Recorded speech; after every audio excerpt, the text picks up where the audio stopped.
Welcome back, everybody. This is Latin's Fight Picks. Today we will go over the fight card for UFC Vegas 92, Barboza versus Murphy. So we're getting this out Thursday evening. I said it was going to be out Thursday, and we made it. It was a close one. But nevertheless, make sure this is on, everything's good. All right. So let's start. As usual, we'll go over the prelims, the first fight of the night, and move our way to the main event of the evening. First fight of the night. Vanessa Demopolis versus Emily Douot. Vanessa Demopolis, 5'2", 59.5-inch reach. 10 wins, 5 losses, 0 draw, 35 years old. Emily Douot, 5'2", 63.5-inch reach. 13 wins, 8 losses, 30 years old. Each of these fights, I look for a reason to bet on the underdog. I was looking at Vanessa. I thought she did a really good job last time she fought Murata. Even though she was taken down on the ground, she was very active from the ground. And even though I thought she probably lost a close fight, she won a split decision. And I think, no, it was a split decision or was a unanimous decision, I think. But there was a really close fight. When she was announced, even she was surprised that she had won the fight. And I remember that because it busted a parlay of mine. But Murata was super heavily favored, a waste of time. It was like minus 450 or something ridiculous like that. But Vanessa Demopolis did very well and a very good striker. But she also fought a girl who was much smaller than her, shorter than her, and primarily a wrestler, not and not even a good grappler, but good wrestler. And Demopolis is a very good grappler. So Emily Douot, I've never really been impressed by her. I try to find a way to always bet against her. But the more I looked at it in this fight, I can't bet against Emily Douot. I think she's going to have a clear striking advantage.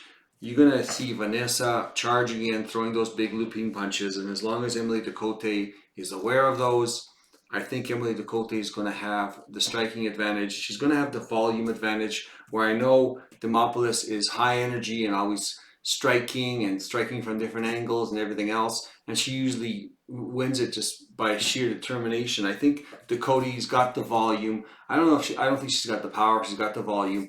And I think Douot's going to try to take her down. And I think, Demopolis is going to try to take her out. I think Douot's got pretty good takedown defense. She fought some high-level girls as well. So Emily Douot is going to be the pick. She is a huge favorite. I wouldn't bet on it individually. I might put her in a parlay, but not individually. So Emily Douot is going to be the pick. High degree of confidence, even though I think we're giving Demopolis a lot of credit.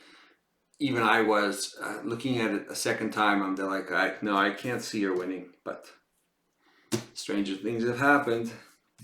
Women's MMA, I guess any MMA, but especially women's, because it's always closer than we think. Moving on, Alatang Lee versus Clydeson Rodriguez. Alatang Lee, 5'5", 66-inch reach, 16 wins, 9 losses, 2 draws, 32 years old. Clydeson Rodriguez, 5'5", 67-inch reach, 8 wins, 3 losses, 0 draw, 28 years old. Clydeson's a favorite in this one. He has been favorite a few other times. I really like the fighting style of Clydeson Rodriguez. He's very exciting. He's got good kicks. He's got good strikes. He can go to the ground. He's got good jiu-jitsu. And having all those things working for him, you wonder, why is he losing? Because he just seems so talented. But he's kind of a tweener. It doesn't seem like he can really go down to 125 comfortably. So he kind of gasses, and he goes to 135, and he's kind of small. But he is fighting a guy the same height as him. So they're virtually the same size. So he's kind of matched him up with a smaller guy and a lower level guy at the bantamweight division. A lot of people are picking Clydeson Rodriguez because of the fact that he's so dynamic, and I agree with that. Like, honestly, every time the guy is fighting, I want to bet on him, and I think I bet on him almost every single time, and every single time he's lost. Um, so for me, and then the one time he fought Ross, he was such a big favorite, it wasn't even worth betting. So he has been a disappointment, and I'm just wondering if he's not one of those guys that looks great on paper but finds a way to win. Even though I'm not saying he's a quitter or anything like that, it's just that there's some underlying factor that is not there, and I don't know what it is. Alatang Lee, I keep betting against this guy because I think he's going to lose, and he's not very. He's not good at anything. He's really good. He's good at everything, but not really stellar at anything. He's just a really run of the mill fighter. But the more I look at it, the more I go, this guy's tough. He's super durable. No matter how many times he kicks to the body or a kick to the leg, he doesn't quit. He's fought he has been destroyed by the upper level echelon of strikers. Yes, and but when you get to the lower and mid tier, like this guy's fairly competitive. You know, he's so tough and durable. He can wrestle. He doesn't wrestle, and when he does wrestle, it seems like it works for him. But usually, it's in the later rounds, and he's got some pretty good power. Like he might not be the fastest guy, but he will time it and he'll land a big power shot. And when he does get landed on, he's got a really good chin. So I went back and forth on this one. I'm going to go with the underdog. I'm going to go with Alatang Lee. I'm just getting off the Rodriguez train. I just don't believe him I just don't believe it anymore. Even though I like the way his fighting style is, and he looks unstoppable. And I don't know if he looks so unstoppable, why is he getting stopped by mid to low level fighters? Maybe he just looks better than he is. So I'm gonna go with Alatang Lee for the upset. Low level confidence. Versus Pierre Rodriguez versus Ariana Cornelosi. Pierre Rodriguez, 5'3", 63.5-inch reach, 9 wins, 1 loss, 31 years old. Ariana Cornelosi, 5'2", 61.5-inch reach, 14 wins, 3 losses, 31 years old. Ariana Cornelosi, I've seen her come on and she looks like really like a mini Hulk. But you know what? Again, it's one of those super short fighters. She's got short arms. She's got a short body. Like there's so many things that work against her, even though she's very powerful and strong. She's good on the ground. She's got big strikes. She's the kind of fighter that once she reaches a certain level opponent, she's going to lose. And Pierre Rodriguez, I don't think she's that great. But she has been winning against mid to lower level opponents. Low level opponents is where Ariana Cornelis is. So this is going to be a close fight. I mean, I don't like the odds on Pierre Rodriguez because she's a fairly big favorite. But you know what? She's going to have the height. She's going to have the reach.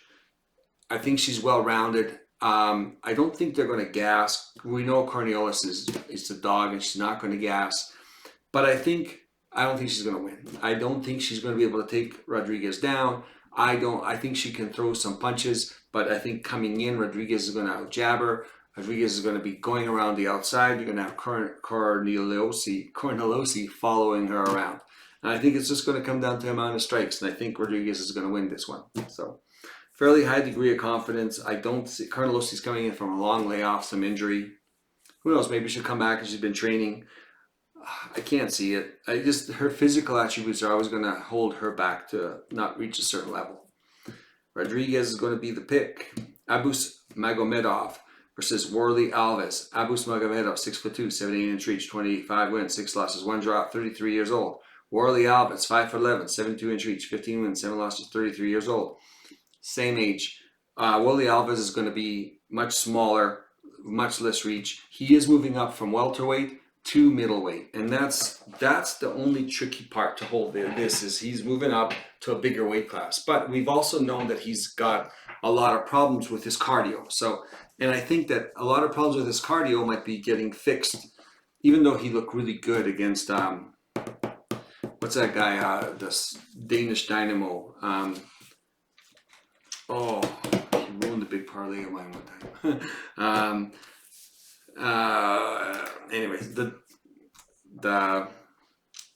Danish Dynamo, whatever his name was, he went 3 rounds with him, and Warley Alves did really well. And he is somebody I think is a really a respected, like I really respect him as a fighter. I think anybody who does well against him does well against a really tough, grinding, non-stop opponent. This guy is very, I'm surprised he hasn't fought for the belt. I just don't know why they don't give him a chance. It's like certain guys are, they have an opportunity, but they're just not getting those opportunities.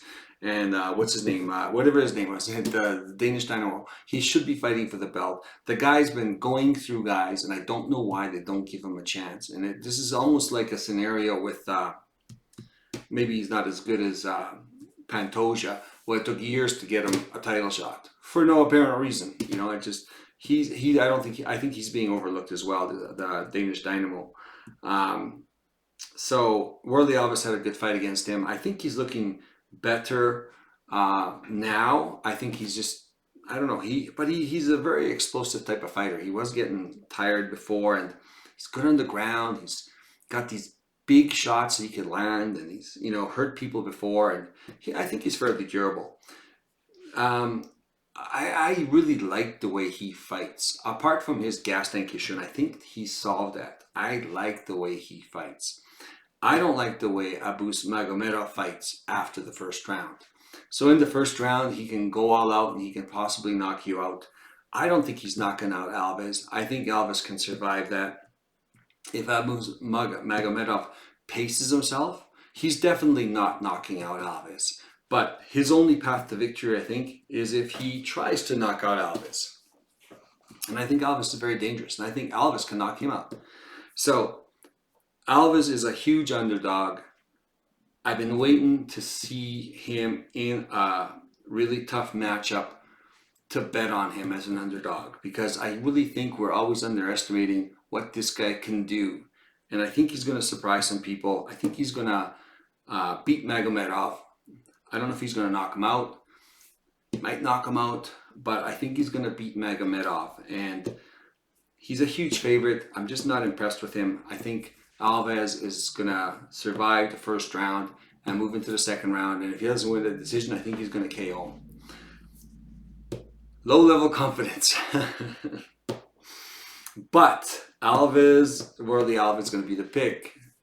One of the big dog shots for this card. Moving on, Melissa Gatto versus Tamires Vidal. Melissa Gatto, 5'5", 69 inch reach, 8 wins, 2 losses, 2 draw, 28 years old. Tamires Vidal, 5'6", 68 inch reach, 7 wins, 2 losses, 25 years old. You know, they're both young, about the same size. I mean, Melissa Gatto is going to be an inch smaller, but in reach, about the same record. Melissa Gatto has fought the better competition, and remember, she's also moving up to a higher weight class for this fight. She took her on short notice for Vidal. Here's the thing. I think Vidal sucks. I don't think she's good. And last time I even bet her against this ultra low level opponent, she still lost the decision. So it's quite plain and it's quite simple to me. Gatto's a huge favorite for a reason. She's moving up in weight class, but it doesn't matter. I think she's a pretty good fighter in general. And I think she's got good speed. I think she's decent on the ground. I think she's got a good jab and she's got good movement. You know, there's nowhere that Vidal beats her. So Melissa Gatto, she's moving up in weight. Maybe it's just a one-time thing. I don't know. But she's a huge favorite for a reason. I think she's going to win this. High-level confidence for Gatto. Moving on. Omer Sy versus George Tukos. Omer Sy, 6'5", 84 inch reach, 9 wins, 0 losses, 0 draw, 28 years old. Tukos, 6'4", 75 inch reach, 10 wins, 3 losses, 34 years old. I don't think that there's a size difference there. I think Omer Sy is 6'4", and I think Tukos, they're about the same size. And there might be a small reach advantage. I really wanted to find a reason not to bet against Omer Sy. He was fighting Rodolfo Bellato, and I was going to hammer betting on Bellato if I got some decent odds, because I think he's going to destroy Sy. But Bellato pulled out. So now Tukos is in there. And I wanted to hammer Tukos. And I went to look back at Tukos, and I looked at his record. And, you know, you look back, he's only fought a couple of really good guys. Most of the guys are cans. And even when he lost against Ming Yang, he lost against the guy who could take a punch and walk through his punches and knock him out. Granted, you know, he was throwing haymakers, but, you know, after the first round, he was dead. Did he even make it out of the first round? He was tired, going through the fight. You could see him really getting tired and breathing heavy. And I'm just questioning his gas tank in general, especially if he's going to be throwing haymakers like that. And then he ended up losing that Ming Yang. He fought two guys who had like 0-1 kind of fighters. And then he fought the last fighter he won, and the guy dislocated his arm. And who knows how it was going to go. I wanted to bet Tukos. I was looking for a reason, but I just can't do it. Like, he's taking it on short notice. I don't think he's got the puncher's chance. Sai has been knocked down before. I don't think he's a good striker. I think if he runs into a good striker that has a good chin, that can stuff takedown, Sai is going to be in huge trouble. But that's not Tukos, unfortunately. Sai, it's his debut for Sai. I got mid-level confidence that he's going to win, just because I think Tukos is not that good at all. But Tukos does have a puncher's chance to knock out Sai. And Sai, it's his first debut in the UFC, and we've seen how that goes for some of these guys. But if he's got a good gas tank and he can take people to the ground, and once he gets on the ground, he's active. And yeah, so I don't think Tukos is the guy, but I can hardly wait to fade Sai. But I can't do it this one. So he's a big favorite. Mid-level confidence, Sai should win this. Moving on, Victor Martinez versus Tom Nolan. Victor Martinez, 5'8", 70-inch reach, 13 wins, 5 losses, 33 years old. Tom Nolan, 6'3", 73-inch reach, 6'1", 1 inch, 6 wins, 1 loss, 0 draws, 24 years old. Sorry, it's late. He's really young, doesn't have a lot of experience. Martinez is going to be heavily favored in the experience, but he is also 7 inches taller than Martinez. I actually don't think he's 7 inches taller. I think he's 5 or 6 inches taller, because I've seen Martinez listed at 5'10". I don't even think he's 5'10", but I've seen him about 5'9". So it's about 6 inches taller. He's got 3-inch reach advantage. He's going to be huge in there compared to him no matter what. And last time I bet against Tom Nolan, and I had Mota, and Mota's the same height as Martinez, and Mota ended up knocking out Nolan because Nolan went in there swinging, and the shorter guy with the shorter arms got there first once he got in the inside. Martinez, he's the same style of fighter, so I could see Nolan getting caught. I mean, if he doesn't get caught, Martinez could be in trouble, and Nolan could take him to the ground, but I think Martinez has got a lot of experience. He's going to be hard to handle in there. Nolan's jab is going to be the main thing, and the knees up the middle and like kicks and stuff like that. But that doesn't mean Martinez can win. Martinez is a huge underdog. He lost against Levitt last time, and he's a grappler, and he ended up getting kneed in the face 3 times. And everyone's like, oh, you can't lose against this guy. But you know what? Levitt's not, is it Levitt? Yeah, it's Levitt.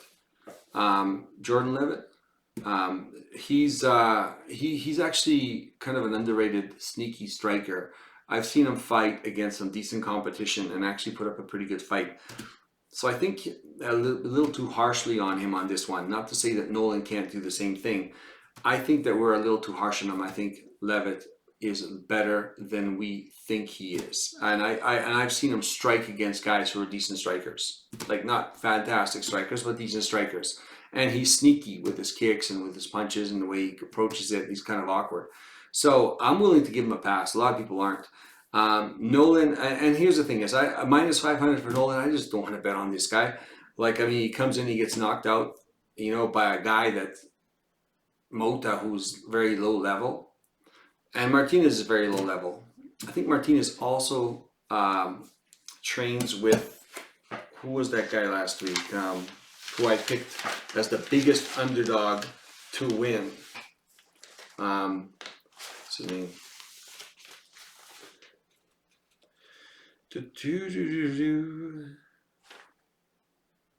Where is he?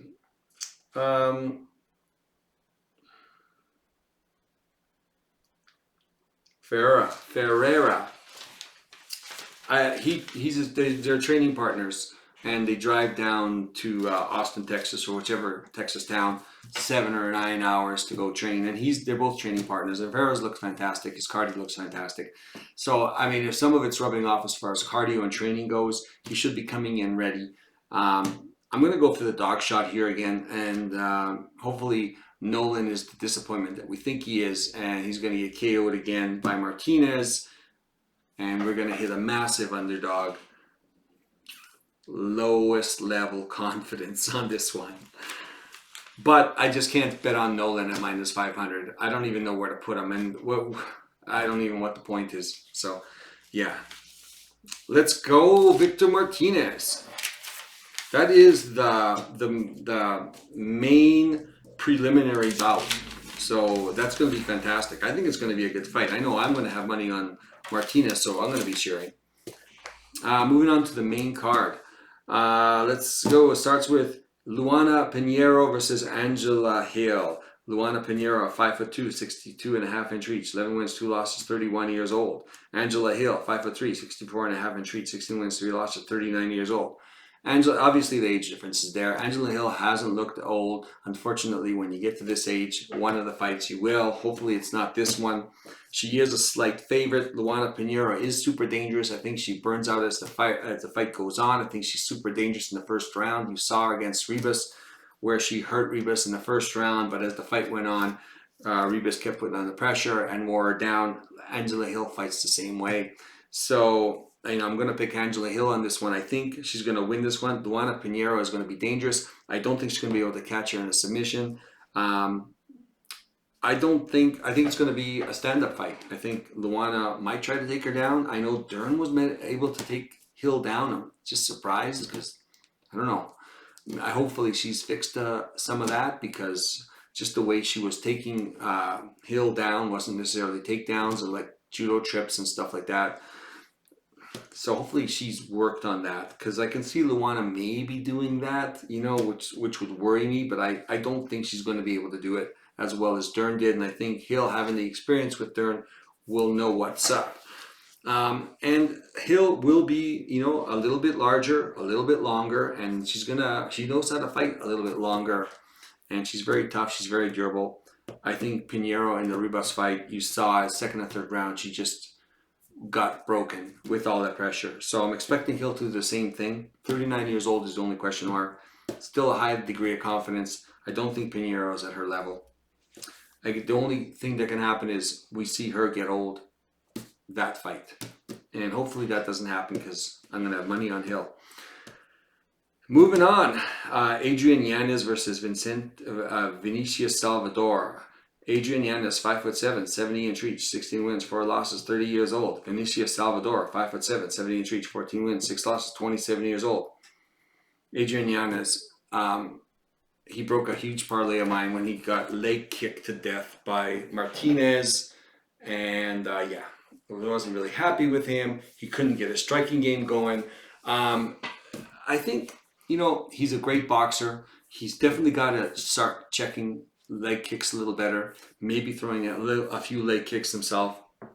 He's not bad on the ground. Everyone's like, he's, the UFC is pampering this guy, hasn't given him a lot of grapplers. That's true, but he has fought some pretty good grapplers before he came to the UFC, and he's done okay with them. He's done pretty good. I think he fought Miles Janz, and it was a close split decision loss for the belt in LFA or whichever division it was. And Adrian Yanez looked pretty good. He kept getting back up, and I'm sure he's worked on it and gotten better at it. Vinicius Salvador does have somewhat of a ground game. I don't think he pursues it. I don't think he's that good at getting it to the ground, but he's a good scrambler. I don't think that's going to go to the ground. Adrian Yanez has got good striking. He throws a lot of volume, and he doesn't stop. He's got decent, calf kicks as well. Vinicius Salvador's got really good calf kicks. The thing is he's moving up in weight from 125 to 135, right? Yeah, to 135. So he used to be he's going to be longer here anyway, because he's really long and lanky. But he was always longer and taller than everybody else. He won't be in this case. And the problem with Vinicius Salvador, and I'll tell you what, I had the bet on Vinicius Salvador against Vergara. And Vinicius Salvador should have beat Vergara. And this guy is so arrogant and he's so cocky that he continually thinks that he's winning the fight, even when he's throwing a punch and letting the other guy land 3 punches on him and no activity, and just losing the fight just because he's losing the fight. Being the more powerful guy in there, being the more talented guy in there, being physically more talented, and then losing. And this is what's going to happen in this fight. Is I was looking for a reason to beat Salvador, but this guy will not throw the volume. He just won't throw the volume. He just thinks he's all that. He's too busy showboating. He's not gonna. There's a reason why I'm frustrated. Is July was the 23rd or 17th last year. He was in a 12-fight parlay at $50 on it. If you leave a comment in the comment section, ask me how much the payout was, I'll tell you. He broke that parlay, and through the whole, he won the first round against Vergara, and I remember watching him lean up against the fence, waving him on and doing the, and Anderson Silva kind of thing. And meanwhile, Vergara would come in, tight guard, throwing punches, and he all he had to do, and he could have done this because he wasn't getting tagged up. He had his hands down. He was just clowning around. If he threw 5 punches more in the second round or the third round, he would have won this fight easy. He just needed one more round to win. He won the first round clearly. And he got decision 29-28 on all 3 cards. I can't remember if it was a split decision. I don't even think it was that. And he just had to throw 5 more punches in the second or third round, especially the third round, because he was just kind of walking around, not doing anything, thinking he won the fight. And that busted that parlay. I couldn't believe it. Frustrated with this guy. So, am I going to put money on this guy? I would, but the thing is, I know Janz is no slouch, and I don't think he's going to get knocked out. I mean, he got leg kick knocked out by Martinez, who's one of the best kickers in the game. I think Salvador can hurt him in the legs, but I think when he throws that leg kick, I don't think he throws it enough. I don't think he throws any punches enough. Janz is going to win on the volume side. So yeah, Janz is going to be the pick. Leave a comment. I'll tell you what the payout was on the $50 parlay on the 12. It was 12 fight, $50. He broke it. I can even give you the names if I look back on my notes. But it was July 23rd. I think that's when he fought. It's when he fought Vergara. Anyways, moving on. Yeah, I like Vinicius Salvador as a fighter. I think he could be so good, but there's something wrong here with him mentally. So can't bet on this guy. He's gonna find a way to lose. Themba Gorimbo versus Ramiz Brahimaj. Themba Gorimbo, 6'1", 77 inch reach, 12 wins, 4 losses, 33 years old. Ramiz Brahimaj, 5'10", 72 inch reach, 10 wins, 4 losses, 31 years old. I tried to fade Themba last time. He just KO'd the guy. And granted, I shouldn't have been betting on that Pete Rodriguez guy who was a nobody anyways, but maybe too desperate to fade him. Themba Gorimbo is going to be much taller. He's going to have 5-inch reach advantage. Striking on the feet, he's getting to be a pretty good striker. He could fight at range, throws hard. Ramiz Brahimaj, he doesn't seem like the kind of guy that's going to get KO'd. I don't think he's the kind of guy that's going to get submitted either. He's really good on the ground. Themba Gorimbo could win this fight. He's a decent sized favorite. Although he started at like, what was that, minus 210, now he's to minus 140. They're looking for guys that Themba Gorimbo can beat because they really want to play this guy's story up. He's from Africa. He's supporting his village. The Rock bought him a house and all that other stuff, right? And who cares about The Rock? We don't like him anyway. Yeah, he should go buy a house for all the people in Hawaii. So that had their houses burned where he lives. So Themba Gorimbo, when I first saw the fight, I immediately picked Themba Gorimbo. I go, whoever they put him up against, they want him to win.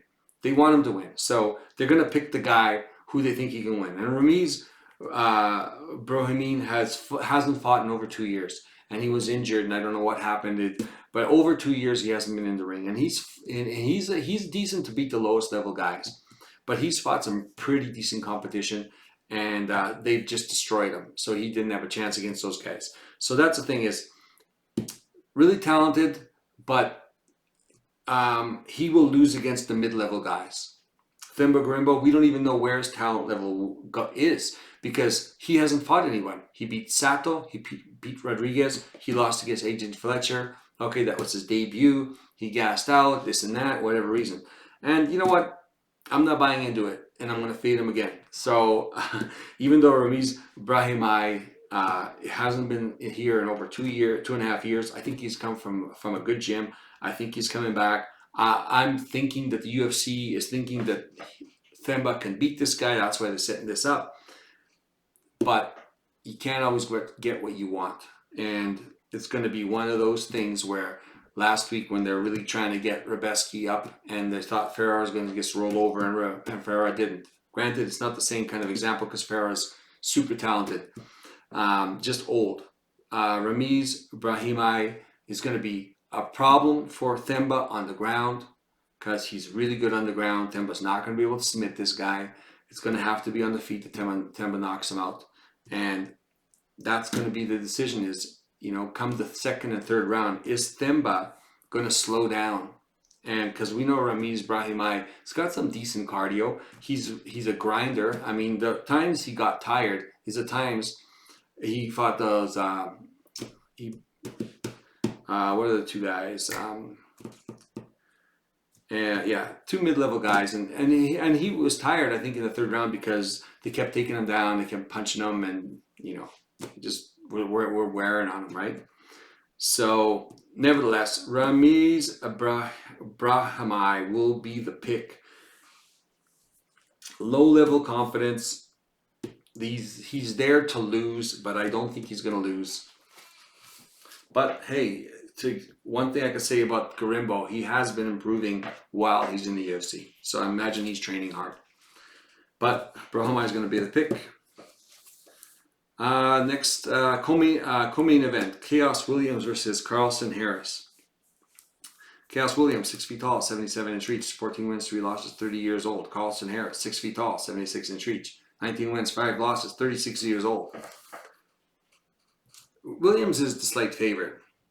Here's the thing. I think there's a lot of recency bias going into this. I bet on Williams when he fought Vidal or whatever his name is from Peru when he had his debut and he won a split decision loss and the guy outlanded him and Williams supposedly landed the harder punches. I had money on Williams, by the way, and I was sweating right to the end.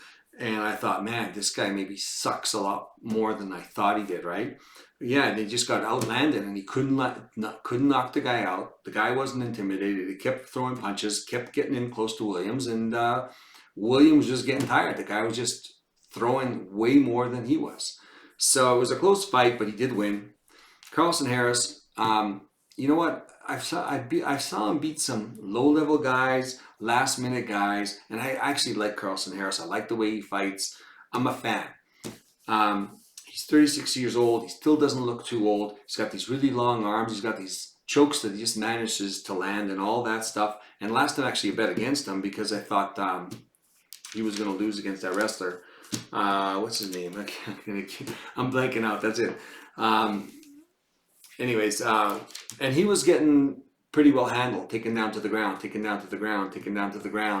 And, the guy was relentless, and Harris couldn't handle the amount of volume that was coming out at him, whether it was strikes or shots.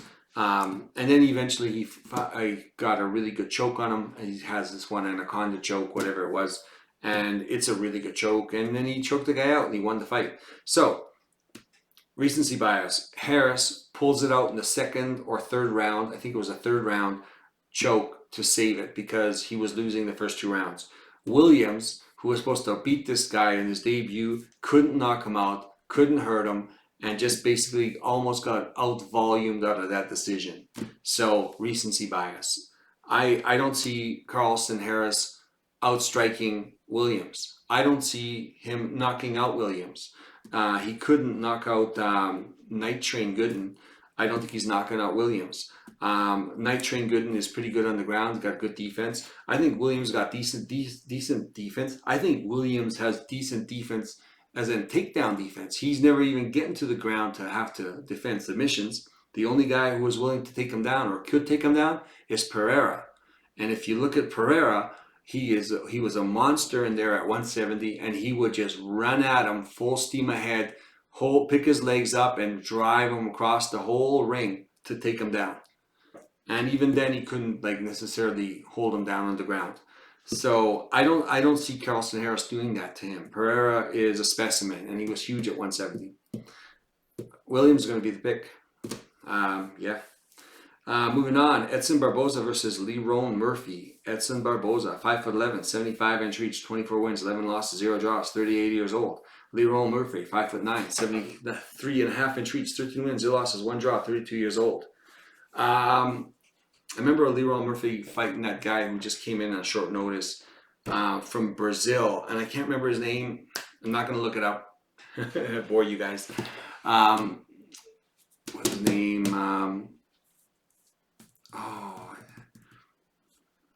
Anyways, it was short notice, and he gave Lerone Murphy a run for his money, and Lerone Murphy ended up winning that fight, but it was way too close. And you know, this guy's 13 wins, 0 losses. I mean, at 32 years old, I mean, why isn't he fighting higher level guys? Like, the guys here he's beating is not these high level guys. At 13-0, you'd think he'd already be like in the top 10 kind of thing. What took him so long?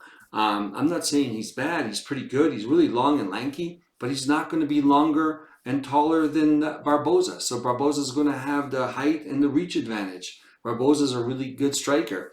Lerone Murphy's a pretty good striker. I think he's got nice snappy punches, but he doesn't throw a lot of volume. And I think Barboza can definitely throw volume. I think Barboza's as fast, and I think his kicks are just as good. I think they're built the same way, really long, really lanky. Lerone Murphy's never fought anyone as good as Barboza, and Barboza's a underdog, and he's 38 years old. I think that's the key, is the 6-year age difference. Lerone Murphy's at the peak of his career. I think he just looks as good as ever. So I think people are just waiting for him to slow down. I think they got high hopes for Murphy. I don't think this is going to happen. A lot of people are picking Murphy. I just don't see him being as explosive. I don't think he throws enough volume. I think Barboza was going to be landing kick for kick, punch for punch easily with Murphy, and Murphy's not going to be able to just stand on the outside and tag somebody. And I don't think he's faster than Barboza. So having said all that, I think Barboza's pretty good on the ground. Yeah, I think it's going to be a really good competitive fight. I'm going to go with the underdog Barboza. Mid-level confidence on that. Let's see the board.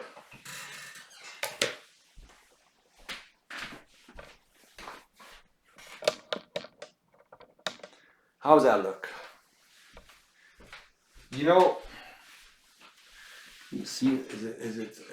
Can you see it? Should I put it in the board?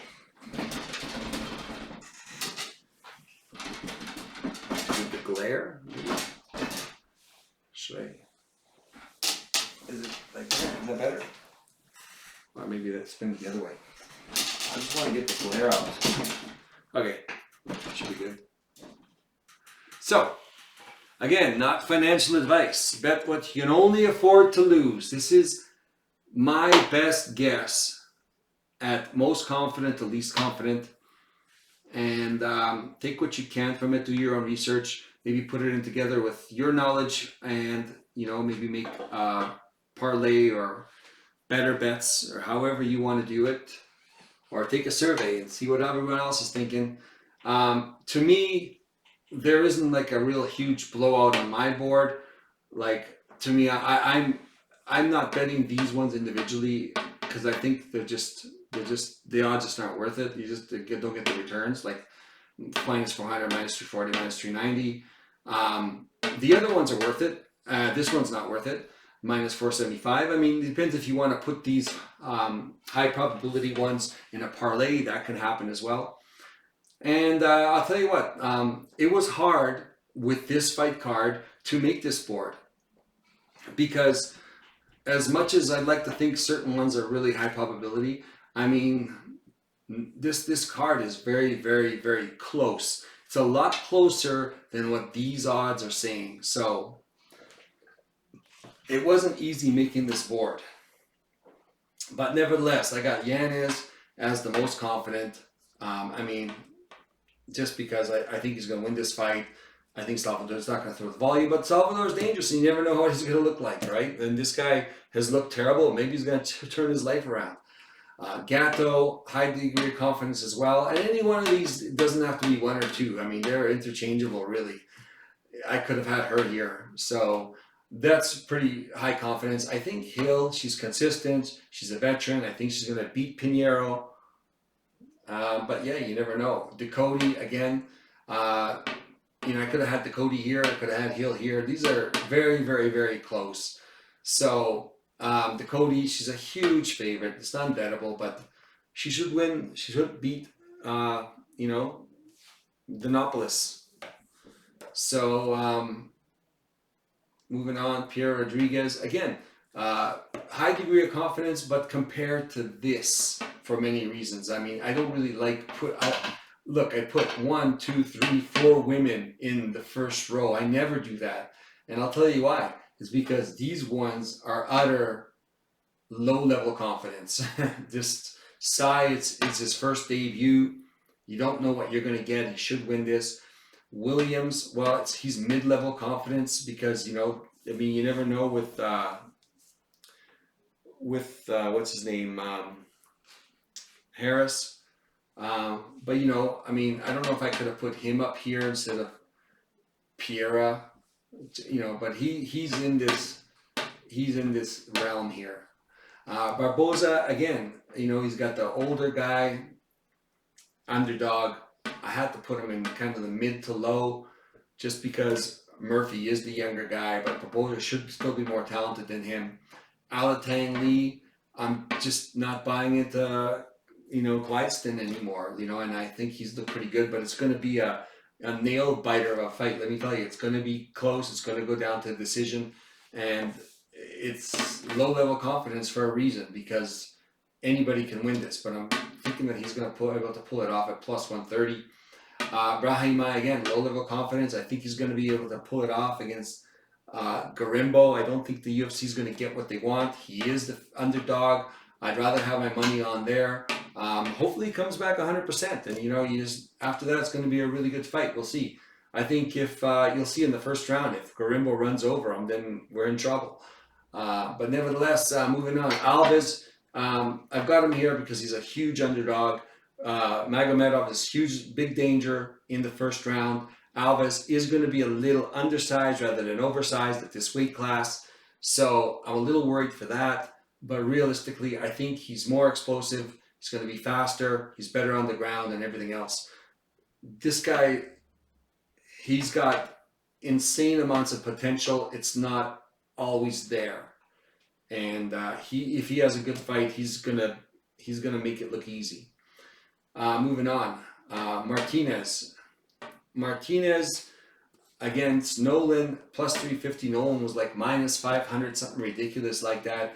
I'm not gonna bet no matter what. Even if I had Nolan here, I wouldn't have even put a bet on him. So I'd rather just have Martinez here, lowest level confidence. We'll see how he looks like. I'm sure he's embarrassed from his last fight, and I'm sure Nolan's embarrassed from his last fight. He's got more experience. He's built the same way as Mota, throws just as hard as Mota. So we'll see if lightning strikes twice. So yeah, that's the board. 1, 2, 3, 4, 5. 5 underdogs. Last week we picked 5 underdogs and 3 of them hit. And the 2 biggest ones hit as well. Hopefully this time we hit all of them. So yeah. And hopefully all the underdogs are these underdogs and not other underdogs.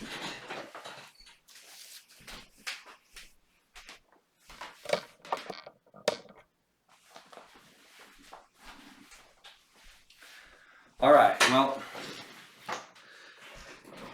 there you go. Thank you very much for joining me. Don't forget to comment.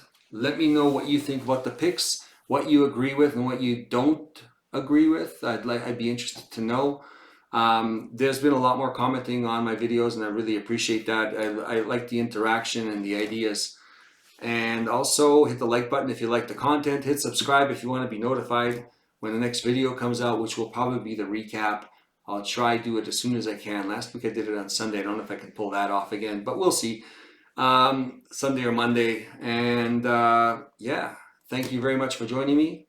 And feel free to share the video if you like the content and get the subscribers up. So, all right, good luck everybody on your bets. See you next week.